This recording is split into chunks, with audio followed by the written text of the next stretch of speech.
Well guys, what we have in here today is a 2010 V6 3.5 liter VTEC Honda Accord wagon.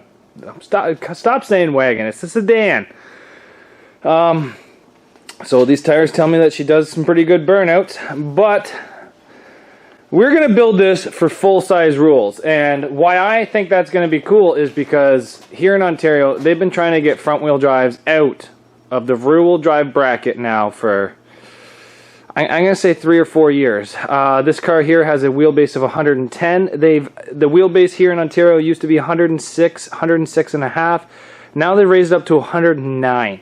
So as far as I'm concerned, because this is 110.2, I'm going to grab a measuring tape to double check her. But she is a full-size car. So, let's see if I can hook this on here. We'll hook it to that lug nut. I'm not sure if it's going to stay. I knew it wasn't going to stay. This is probably a lot easier with 2 people. That looks like it's about the center of the tire. Oh, what would you say that would be? Center of tire, straight down. I'm going to say about 110 and a half.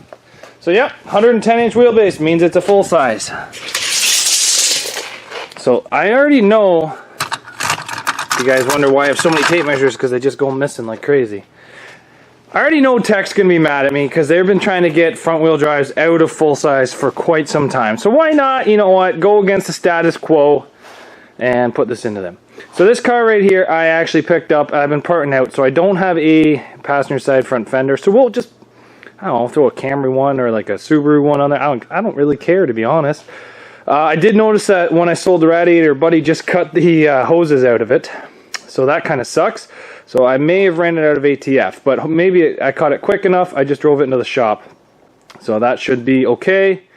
I'm allowed to do a lot of things that I'm really not used to doing. So here's what we're going to do. We're going to strip the back of it, get all the seats out of it so I can close the doors because it is cold outside today. And then we're going to turn our attention to the front. I'm not allowed to shorten the frame, but as far as I'm concerned, that's a bumper shock. So we're going to pull that off. I'm allowed a loaded bumper. So I sent a bumper into them yesterday and they weren't too happy about it. So this right here is my mini meltdown bumper. So that is a home-built tubing bumper. Now hold on, I got a trick for you guys. There. Now that I put a skin on it, that is called the loaded bumper. Tech wasn't too happy. Well, we'll see if it will fly. So my plan is to take off the front bumper shocks, these things right here. Mount the bumper straight to that, because I'm not cutting the frame shorter, just basically unbolting the factory bumper and welding the new bumper on. Be able to test out that new Hobart pretty good. The video will be up soon, guys, I promise. And then we can start welding this thing up. So first things first, bumper off, fix it, transmission lines, put ATF in it. Take this battery out and strip the inside. Okay, this is going to be a half-decent task. Let's get going. Okay guys, we've been working on this. We have the transmission line done, but it's got a little nick in it, so we're going to fix that. I accidentally cut this main power wire, so again, we're going to fix that. We got a whole bunch of wiring here pulled out. Computer is all going to end up there. We tried some tires. I can't put 15s on this. I got to run minimum 16, so we're going to try to come up with a plan for this. A lot of the guys in the US are saying that they only run rear brakes, so I'm going to start taking a look at that. But I just took a look here at the rear brakes themselves, and they look good, and it looks like it's going to be able to stop the car. Something I don't like is how this strut, I don't know if you guys can see in there, can you see that? The strut attaches to aluminum. So I think I'm going to try to pull that out and then drill a hole and put it up here. Give me a little bit of extra height in the rear and gets me off putting pressure in the aluminum there. I'm not sure how they're going to like it at tech, but we'll figure that out at tech. This video will be up after tech, so we'll find out. So I think we're going to do that. We're going to cut the exhaust off, drain the gasoline out, and go from there. We didn't really film much of the stripping. I don't even know where the video left off on it, believe it or not. But we got the car completely stripped. My Toyota Camry gas tank holder pretty much bolts into this. I just had to drill out some bolts and put some nuts instead of doing all that. So we got a gas tank in it. This is a no return system, but we're going to hook it up for a return. We stole all the ATF out of the Subaru Outback and put ATF out of the Subaru Outback into this. So we do have ATF in this car now. Just got to make sure that line with that little cut's going to be okay. We're going to come over here. We still don't have a fender. We're going to steal that off of that Subaru as well and just tech screw it on or something because we kind of need a fender. Coming over here, we got all the holes drilled for our seatbelts. Guys, it's been a long time since I ran in the full-size class, and I'm going to get ready for it. So, yeah, we're just going to do this here. But what we're going to be doing now is, you guys kind of know what time it's going to be. It is the NG Customs cage time. So what we're going to do is we're going to put the whole NG Customs cage in there, get it all tightened down, get it through the floor, get it through the roof, and then we're going to leave the front door bars out. Today what we're also going to do is we're going to run the fuel line, get the battery box in, all that fun stuff, so then we can see if we can get this thing to start, because there was a lot of shit unplugged, and I don't really know where it all went. But we've done a little bit of work to the wiring. We have all the wiring all the way up to here. So there's actually no wiring past the driver's seat. And then in the front up here, we still have to move a little bit of wiring. But my plan is to have all the wiring from the strut towers back moved, which we're almost already there, believe it or not. Fuse panel's going to stay. The ECM's all hanging. I think there's a couple grounds up here that I got to deal with. So we're going to be doing a little bit of more wiring to it, and hopefully we can get this thing to fire today, which would be really nice. So I'd like to get the ECU all inside that wiper tray and all that fun stuff. Get the fuel lines ran. When there's only a pressure and there's no return. So the return I'm actually going to drill through the roof. So then that way if I do get rolled over, because I am going out with a whole bunch of full size that is probably going to nose up and want to roll me, that we're going to make it so that the line comes through the roof. But let's get the cage inside this thing and then go from there. You guys know the NG Customs cage goes in about 35 minutes. So we'll have this thing in here in no time. So let's get going.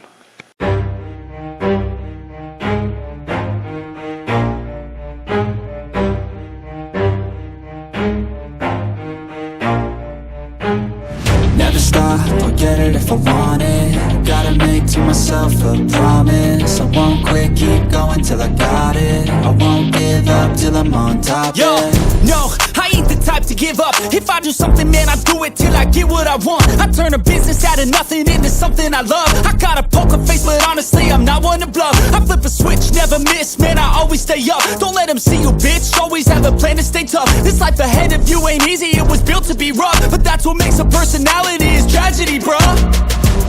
So keep your head on your shoulders. Now we ain't out here moving rocks, we out here moving boulders. Now we ain't getting posterized, we out here making posters. And we ain't got nothing to hide, we move forward like soldiers. You better wake up for the pay stub, or you'll pay up. Don't make love to the game, bruh, fuck the game up. Change up, rearrange stuff to your greatness. Famous for the way up, play the game, bruh. Never stop, I'll get it if I want it.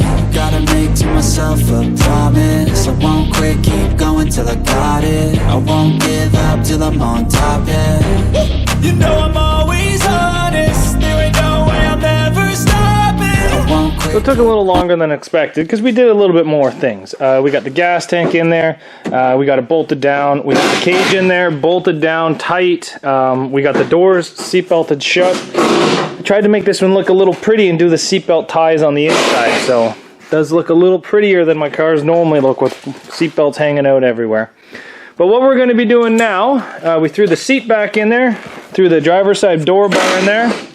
What we're doing now is relocating all the wiring underneath this hood. So as you can see, I've already got it flopped up here, ready to be tucked away into a nice innocent place. But we're just taking off the strut bar so we can put all the wiring underneath of it.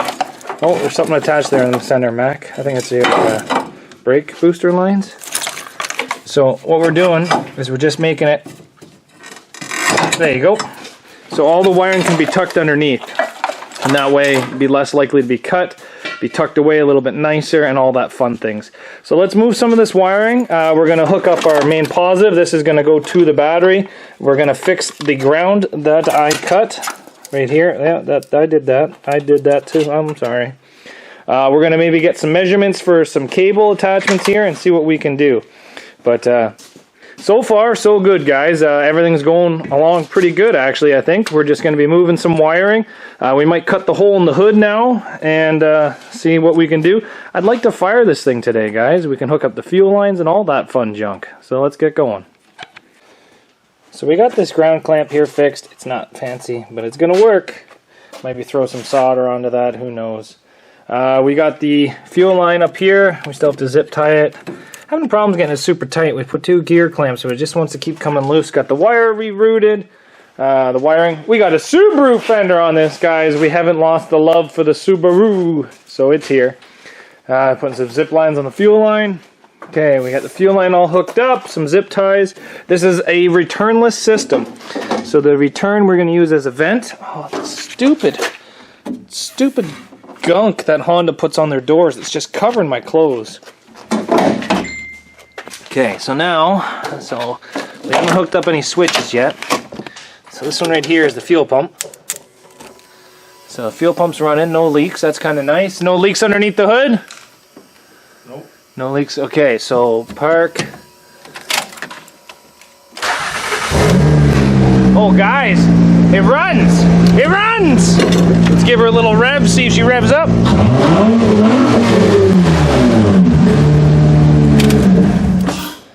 Guys, it runs with no cluster, no nothing. So what we're going to be doing now is we're just going to be doing a good cleanup inside this car. And from that, what we're going to do is we're going to look at some of the fuses, try to pull some ABS fuses, clean up some more of this wiring stuff, and go from there. So we'll be back here in a bit. Well, guys, we got her all cleaned up. She runs. I haven't checked to see if she drives yet. But you know, there's still lots to do on this car. We have to do, to be honest, there's not a whole lot, but there's still a lot of stuff I want to do. I want to get rid of that shifter. You know what? I think it might get me some problems, but I don't really know. I'm going to try to bypass the shifter. I want a emergency bypass for the key to try to start it. I haven't done anything with the trunk yet because I still haven't read the rules. So that'll be next week, I think. We have to put a bumper on it. So I'm going to have to build a bumper for the front of this thing because, yeah, there's a lot of shit I got to do here, guys. So, thanks for watching, everybody. We're going to be back here later on Zach's Workshop. This is probably one of the newest cars I've done. I believe it's a 2010 or 2011. Let's go check the VIN. I don't like giving out my VINs to my vehicles online because of problems in the past, so I'm just going to cover that. There we go. 2009. Yeah, so this is a 2010 Honda Accord. Because it's after the 8th month, or the 7th month of 2009, it's 2010. So you guys, what do you think? We got dirt bike tires to get traction. We got the Cajun, and we're just going to go have fun. So make sure you guys come back here tomorrow. We're going to be doing lots of different things with this, so who knows.